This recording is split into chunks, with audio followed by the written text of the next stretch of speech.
योगिता किचनमध्ये तुमचं खूप खूप स्वागत आहे। आणि आज मी तुम्हाला मोदक दाखवणार आहे।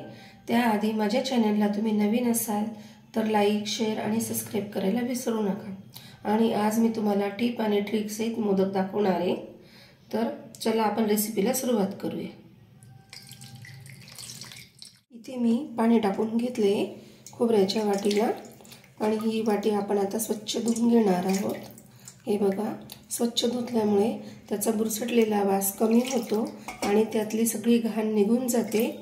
आणि 10 मिनिटे पाण्यात ठेवल्यानंतर वरची जी लाल पाट असते ती पटकन निघते आणि खोबऱ्याचा किस हा लवकर निघतो किसणीतून। आणि त्यानंतर याला किसायला वेळ लागत नाही, पटकन खोबरं किसलं जातं। तर आता आपण हे 10 मिनिटांसाठी पाण्यात ठेवायचे। बघू शकता आत्ताच किती छान कलर झालेला आहे वाटीचा। बनवण्यासाठी मी इथे 1 वाटी गव्हाचं पीठ घेतलेले आहे। पुरतं इथे मीठ घालायचे आहे। ते मी पूर्ण 1 पळी तेल भरून घेतलेले आहे मोहण्यासाठी। तर बघू शकता तुम्ही, मी 1 पळी तेल घातलेले आहे। तेल टाकल्याने मोदक खुसखुशीत होतात आणि ते आता सगळं पिठाला असं चोळून घ्यायचे, एकजीव करून घ्यायचे पीठ आणि तेल। अशा पद्धतीने आपण गोळा तयार झाला पाहिजे, बघू शकता। कारण की तेलाचं मोहन टाकल्यानंतर असा गोळा झाला पाहिजे पिठाचा, तेव्हा ते तेल पूर्ण पिठाला लागलं जातं। आता आपण पाणी घालून डो तयार करून घेऊ। पाणी हे लागता लागताच घालायचे। आपल्याला चपातीच्या कणकेसारखा गोळा तयार करायचा नाहीये, त्यामुळे अगदी थोडं थोडंच पाणी घालायचे। बघू शकता अगदी थोडं थोडंच पाणी लावते मी। आणि कमी पाण्यामुळे काय होतं ना, पीठ जास्त ओलसर होत नाही आणि तळल्या पण छान जातात। आणि जेव्हा आपण ते मोदक फोडतो खातो त्यावेळेला त्यात कच्चापणा राहत नाही, व्यवस्थितपणे ते तळल्या जातात। पुन्हा तेल टाकून घेणार आहे आणि छान असा हा गोळा तयार झाला आहे। बघू शकता बिलकुल असा तयार करायचा आहे। थोडा हार्ड जातोय तो, बघू शकता तुम्ही। आणि याला पुन्हा छान असं मळून घ्यायचे। पद्धतीने आपण कणकेचा गोळा तयार करून घेतला आहे आणि आता आपण याला आपलं खोबरं किसेपर्यंत झाकून ठेवणार आहोत।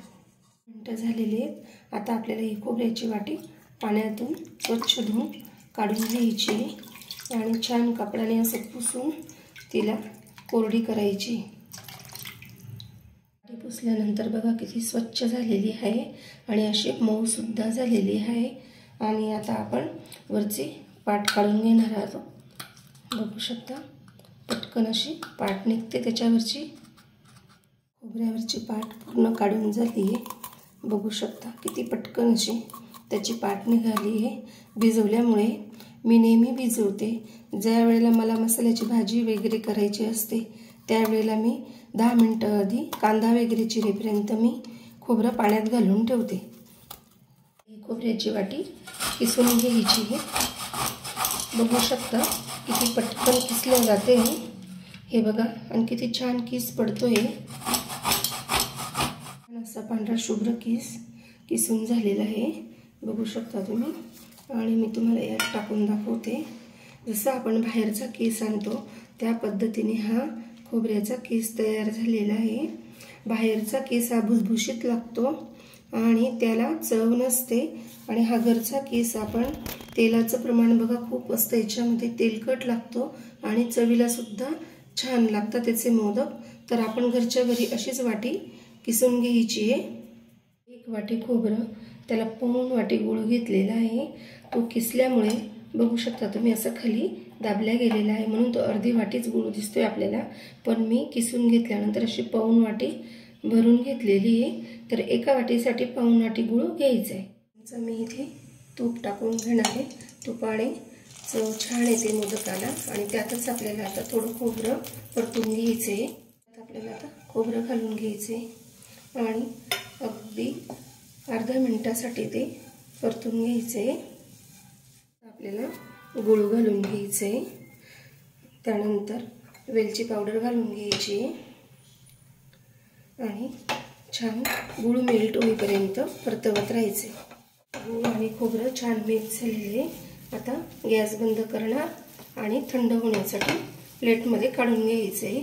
तुम्ही यात खसखसही वापरू शकता, माझ्याकडे नसल्यामुळे मी खसखस वापरली नाही इथे। छान असं पीठ मुरून झाले बघू शकता। आणि आता आपल्याला हे लाटायला घ्यायचे। थोडा गोळा घ्यायचा आहे, पोळपाटचा आकार बघून पिठाचा कणकेचा गोळा घ्यायचा आहे। तुम्ही जर ताटावर जर केलं तर भरपूर पापड्या पडतील आणि त्याचे भरपूर मोदक होतील। मी पोळपाटावरच लाटून घेते। तेल लावायचे आपल्याला आणि पूर्ण अशी पोळी लाटून घ्यायची। छान अशी पोळी लाटून झालेली आहे। त्या साहाय्याने आपल्याला गोल पापड्या करून घ्यायच्या आहेत। बघा किती छान अशी पापडी तयार होते। हे बघा, आता ह्या पापड्या आपल्याला अशा करून घ्यायच्या आहेत। पूर्ण पापड्या ह्या अशा करून आणि मग त्यात सारण भरायला घ्यायचे। पद्धतीने पूर्ण पापडीवर आपल्याला सारण ठेवून घ्यायचे। आपल्याला अशी कळी करत करत मोदक तयार करायचा आहे, म्हणजे मोदकाला छान आकार येतो। हे बघा, आणि मोदक असा अलगद हातात घ्यायचे आपल्याला। छान असा मोदक आपला तयार झाला आहे बघू शकता। अशा आकाराने आपल्याला सगळे मोदक तयार करून घ्यायचे। सगळे मोदक तयार झालेले आहेत बघू शकता। मी 21 मोदक तयार केलेले आहेत। तुम्ही सुद्धा अशा पद्धतीने सगळे मोदक तयार करून घ्यायचे आहेत। छान कडकडीत तापून झाले बघू शकता। आणि आता गॅस आपल्याला मीडियम करून घ्यायचा आहे आणि सगळे मोदक आपल्याला मीडियम गॅसवर तळायला घ्यायचे।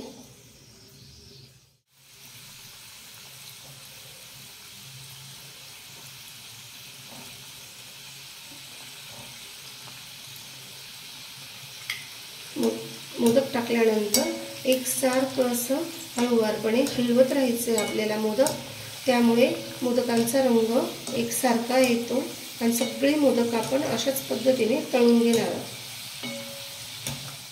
अशा रंगावर मी मोदक तळून घेतलेले आहेत आणि एकसारखं हलवत राहिल्यामुळे एकसारखा कलर आलेला आहे मोदकांना। हे मोदक तळून झाले बघू शकता, रंगही खूप छान आलेला आहे। खुसखुशीत असे आपले मोदक तयार झालेले आहे। आजची रेसिपी आवडली असेल तर योगिताज किचनला लाईक आणि सबस्क्राईब करा आणि आपले व्हिडिओ एक दिवसाआड येतात 11 वाजता, तर तुम्ही नक्की सबस्क्राईब करा। आणि आजची रेसिपी आवडली असेल तर मला कमेंट्स करून नक्की सांगा। आणि माझा व्हिडिओ बघितल्याबद्दल तुम्हा सगळ्यांना थँक्यू।